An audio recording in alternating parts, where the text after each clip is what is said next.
Selamat datang pemirsa ke dalam acara pembahasan Sekolah Sahabat Kita pada hari ini. Sekolah Sahabat Kita pada hari ini berjudul Seorang Musuh yang Seperti Sahabat. Seperti apa itu maksudnya?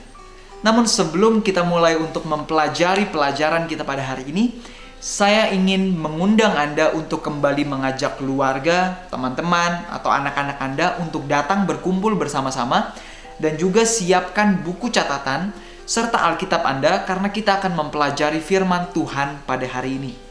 Jangan lupa untuk mencatat bagian-bagian tertentu yang Anda rasa perlu untuk Anda catat dan bisa Anda bagikan kepada orang lain. Serta catatan itu juga bisa membantu kita untuk kembali mengingat apa yang dapat kita lakukan melalui kepada orang lain melalui apa yang kita pelajari pada hari ini. Jadi, firman yang kita pelajari tidak akan berakhir dengan sia-sia, tapi justru akan bisa kita ingat dan bisa kita praktekkan di dalam kehidupan kita. Pelajaran hari ini sangat menarik karena berjudul Seorang Musuh yang Seperti Sahabat. Ini mungkin sesuatu yang sering kali kita tidak sadari. Seorang musuh yang memang betul-betul bentrok seperti musuh, contohnya ada musuh negara, kita bisa tahu, oh ini musuhnya. Tapi seorang musuh yang seperti seorang sahabat seringkali tidak kita ketahui. Mari kita pelajari apa kata firman Tuhan mengenai masalah yang satu ini. Saat ini ayat pertama kita akan buka di buku Amsal, Amsal 26 ayat 17 sampai 23. Buka Alkitab Anda, kita akan membacanya bersama-sama. Di dalam ayat ini kita akan mempelajari bagaimana sebuah rangkuman mengenai seorang musuh yang berpura-pura atau menyerupai seorang sahabat. Di ayat yang ke-17 dikatakan, orang yang ikut campur dalam pertengkaran orang lain adalah seperti orang yang menangkap telinga anjing lalu berlalu. Jadi yang ikut campur di dalam pertengkaran orang lain. Lalu di ayat 18, seperti orang gila yang menembakkan panah api, panah dan maut. Demikianlah orang yang memperdaya sesamanya dan berkata, aku hanya bersenda gurau. Jadi di ayat yang pertama tadi kita melihat bahwa seorang musuh yang seperti seorang sahabat itu adalah mereka yang suka ikut campur. Jadi kalau orang lain punya masalah, suka ikut campur, pengen tahu, pengen ikut campur, pengen ikut serta, pengen denger, ya kan? Bukannya membantu, malah justru pengen denger lalu dia bisa gosipin ke orang lain. Itu yang pertama tadi. Jadi yang pertama adalah orang yang suka ikut campur, adalah seorang musuh sebenarnya yang menyelubungi dirinya seperti seorang sahabat. Yang kedua adalah orang yang mengatakan hanya bersenda gurau. Jadi membuat sebuah lelucon, ngeledek, tapi mengatakan, saya hanya bersenda gurau, saya hanya bercanda aja. Itu pun adalah definisi dari seorang musuh yang menyerupai seorang sahabat, yang berpura-pura sebagai seorang sahabat. Yang berikutnya di ayat 20 dikatakan, bila kayu habis, padamlah api. Bila pemfitnah tidak ada, maka redalah pertengkaran. Jadi digambarkan seperti kalau nggak ada kayu, kalau kita lagi membuat api, maka api pun akan menjadi padam. Jadi digambarkan seperti seorang yang pemfitnah, seorang yang suka menjelek-jelekan, seorang yang suka memperparah, memperkeruh keadaan. Begitu jugalah, inilah disebut sebagai seorang musuh. Kalau dia tidak ada, seorang pemfitnah ini nggak ada, maka pertengkaran menjadi reda. Jadi yang berikutnya adalah seorang pemfitnah yang suka memperkeruh keadaan. Seperti arang untuk bara api dan kayu untuk api, demikianlah orang yang suka bertengkar untuk panasnya perbantahan. Seperti sedap-sedapan perkataan pemfitnah masuk ke dalam lubuk hati, demikianlah seperti pecahan periuk bersalutkan perak, demikianlah bibir manis dengan hati yang jahat. Jadi kita melihat di dalam buku Amsal 26 ini beberapa definisi dari seorang musuh. Sebelumnya kita telah pelajari bagaimana seorang sahabat yang seringkali bisa jadi musuh. Tapi saat ini kita belajar tentang seorang musuh yang seperti seorang sahabat, di mana mereka suka ikut campur, di mana mereka suka bersenda gurau, mengejek, mencela, menyakiti hati orang dan mengatakan, oh enggak, saya hanya bercanda aja. Itu pun adalah satu hal yang berbahaya. Itu adalah seorang musuh. Dan yang ketiga adalah seorang pemfitnah yang suka menyebar gosip, yang suka memperkeruh keadaan dengan kata-katanya. Dan yang keempat adalah orang yang suka bertengkar. Dan yang kelima adalah orang yang mengutarakan kata-kata yang manis, tapi dengan hati yang jahat. 5 hal ini menggambarkan seorang sahabat yang sebenarnya adalah seorang musuh. Pastikan kita menuliskan kelima hal tersebut di dalam buku Amsal 26 tadi. Dan jangan biarkan jika kita melihat ada salah satu atau beberapa di antaranya adalah sifat kita, marilah kita koreksi. Karena firman Tuhan yang Tuhan sampaikan pada hari ini bukanlah sesuatu yang akan berlalu dengan sia-sia, tapi biarlah kita pelajari dan kita bisa gunakan di dalam kehidupan kita. Oke, mari kita lanjutkan yang selanjutnya. Jadi tadi kita pelajari bagaimana seorang sahabat yang di dalam kehidupannya berpikir bahwa, oh enggak, saya sahabat kok. Tapi sementara tindakannya yang dia lakukan adalah kelima hal tadi, sebenarnya dia pun adalah seorang lawan, seorang musuh yang gantinya membawa kita lebih dekat kepada Tuhan, justru akan membawa kita menjauh daripada Tuhan. Nah, mari kita lihat lagi.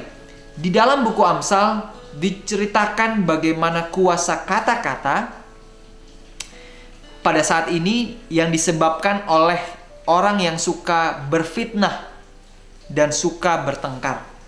Kadang kuasa kata-kata bisa menjadi sesuatu yang sangat buruk. Bagi mereka yang suka memfitnah, faktanya adalah mereka berpikir bahwa orang tersebut ada pada sisinya. Dan digambarkan seperti arang tadi, atau seperti kayu. Mereka yang memfitnah dan suka bertengkar akan membawa kita lebih banyak kepada api pertengkaran. Seperti di ayat 21 di dalam buku Amsal tadi. Justru orang-orang yang suka menceritakan kejelekan orang lain. Mungkin itu satu hal yang benar. Seringkali kita berpikir, oh saya nggak suka berfitnah, saya mengutarakan kebenaran tapi kepada orang lain. Itu adalah fitnah juga. Fitnah adalah sesuatu hal bukan hanya bercerita tentang sesuatu yang buruk atau yang salah saja, tapi saat kita berbicara yang buruk tentang orang lain, kepada orang yang lain juga, itu pun adalah definisi dari berfitnah, memfitnah. Mengutarakan sesuatu hal yang tidak baik kepada orang yang lain, agar orang lain bisa mendengarnya. Tindakan yang kita buat ini akan memperkeruh keadaan, karena kita tidak menyelesaikan masalah, kita justru sedang memperluas masalah karena kita ceritakan kejelekan orang lain kepada orang yang lain. Dan justru itu akan menambah banyak pertengkaran. Hari ini kita pelajari tentang kata fitnah yang harusnya tidak muncul di dalam kehidupan kita. Biarlah kita di dalam kehidupan keagamaan kita, kehidupan sosial kita tidak menjadi orang yang suka menceritakan keburukan serta kejelekan orang lain. Nah, jadi ada dua tadi. Yang pertama adalah kata-kata yang buruk melalui pertengkaran dan juga melalui fitnah. Di dalam buku Amsal ini juga diceritakan ada kata-kata yang manis. Seperti di ayat 23. Kadang-kadang kata-kata yang manis bisa keluar, tapi keluar dari hati yang tidak baik, dari hati yang jahat. Nah, contohnya adalah seringkali orang-orang di politik, kalau mereka berkampanye, waduh selalu ngomongnya janji yang manis.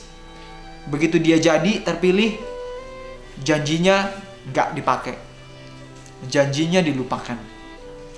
Atau salesman, penjual produk. waduh itu pintar sekali untuk menjual produknya. Oh ini bagus begini, dan begitu. Atau mungkin orang yang playboy, laki-laki yang playboy yang suka menggoda perempuan. Atau kebalikannya sekarang ngetren juga perempuan yang suka menggoda laki-laki. Menggunakan kata-kata yang manis. Jadi sahabatku, bukan hanya 3 contoh ini, tapi ada banyak lagi di dalam dunia kita. Orang yang berbicara dengan manis, tapi kita tidak tahu bagaimana hatinya.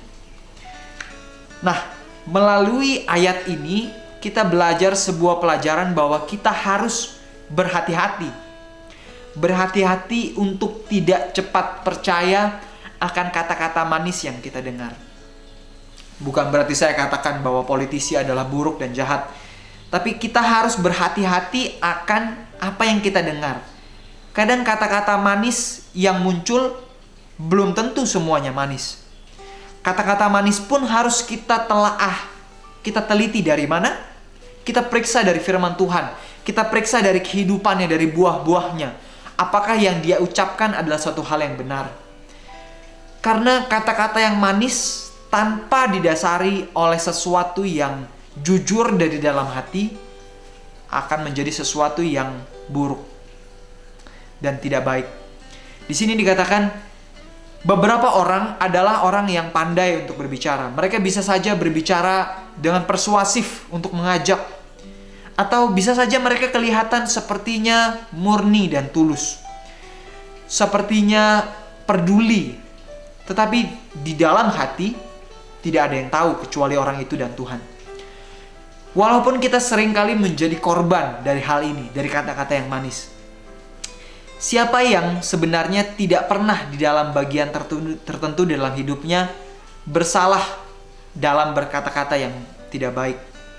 Mengatakan sesuatu yang orang lain pikirkan atau rasakan yang sebenarnya berbeda dari maksud kita. Amsal di titik ini menjelaskan kepada kita agar kita berbicara dengan jujur dan bukan berbicara untuk menipu orang lain.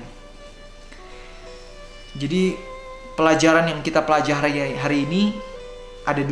Pertama tentang kata-kata tadi. Ada kata-kata yang buruk, kata-kata yang tidak baik. Itu akan membawa kepada pertengkaran yang lebih jauh. Ada juga kata-kata yang manis. Kata-kata yang manis tapi jika tidak keluar dari perbendaharaan hati yang baik, kata-kata manis itu akan seperti penjilat justru. Nah, ada satu kutipan yang menarik di dalam buku Reflecting Christ. Di sini dikatakan bahwa setiap orang Kristen harusnya transparan seperti sinar matahari. Kebenaran adalah dari Tuhan. Dan setiap penipuan dalam bentuk apapun adalah dari setan. Jadi penipuan dalam bentuk apapun, penipuan dari kata-kata, dari cara kita bersikap adalah dari setan. Bukanlah terang atau suatu hal yang mudah untuk berbicara tentang kebenaran yang pasti. Kita tidak bisa berbicara tentang kebenaran kecuali kita mengetahui kebenaran. Jadi tidak mungkin kita berbicara dengan benar, jujur, jika kita tidak mengetahui kebenaran.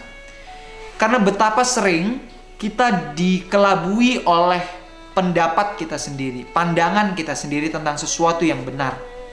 Seringkali yang kita pikir benar, tapi justru sebenarnya sesuatu yang salah.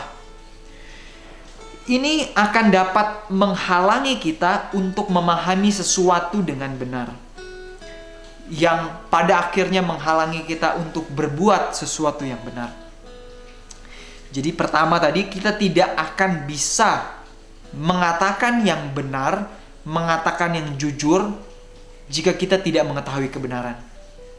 Dan kebenaran itu tidak berdasar akan kutipan siapa, tapi berdasarkan atas firman Tuhan. Jadi jika kita tidak mengetahui kebenaran firman Tuhan, akan sangat sulit bagi kita untuk mengatakan kebenaran, untuk melakukan kebenaran.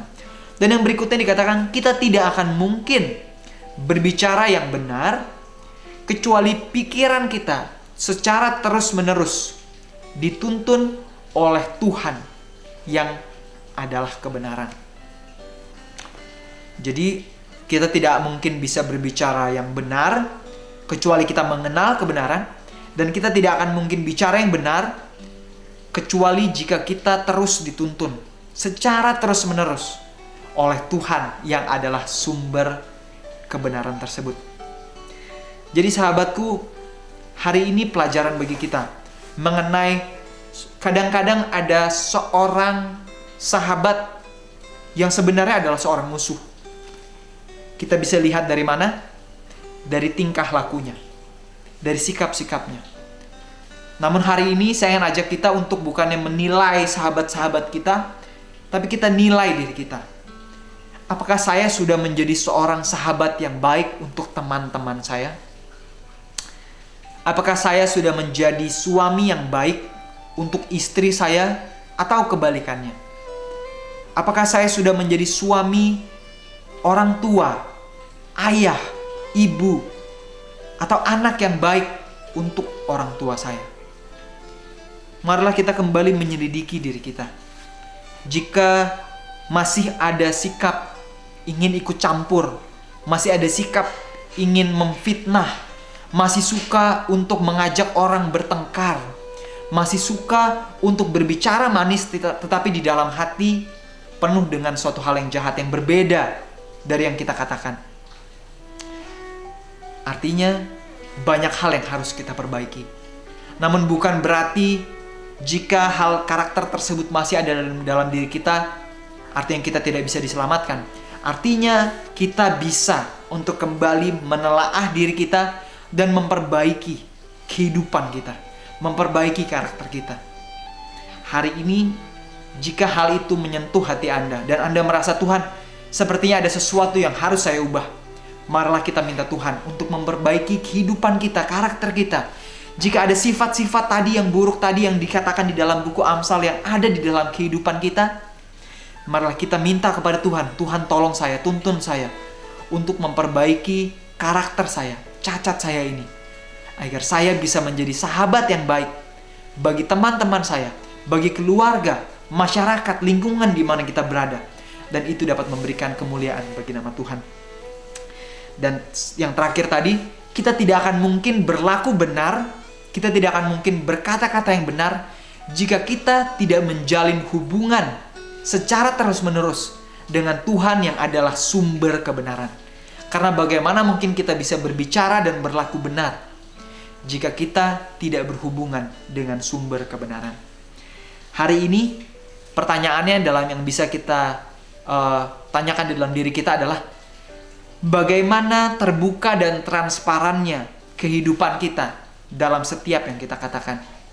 Karena orang yang mengaku pengikut Kristus adalah mereka yang berbicara jujur dan benar, transparan seperti sinar matahari. Dan bagaimana di saat kita terpisah dari Tuhan, itu akan berpengaruh kepada kata-kata dan tindakan kita. Dan apa yang kita pikirkan, yang kita lihat akan berpengaruh juga pada segala sesuatu yang kita lakukan.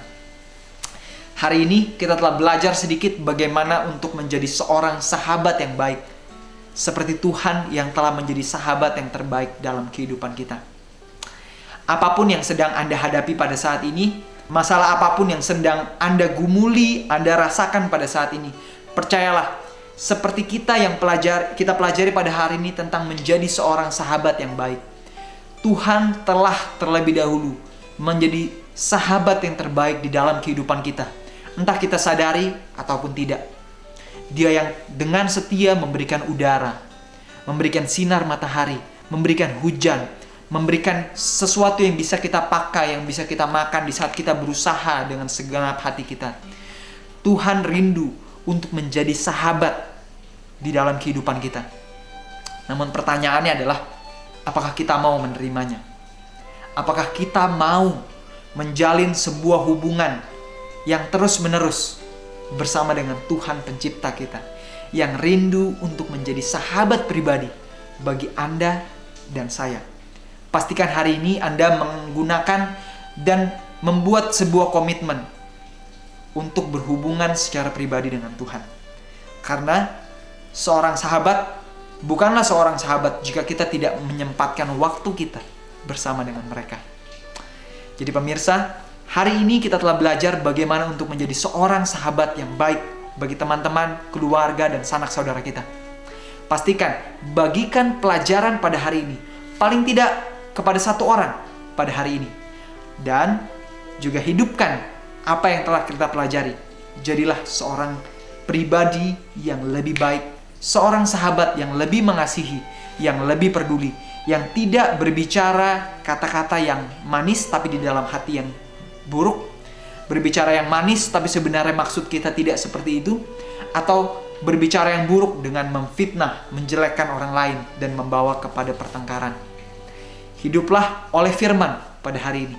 Sampai bertemu lagi pemirsa di pelajaran Sekolah Sahabat yang berikutnya. Tuhan memberkati dan Maranatha.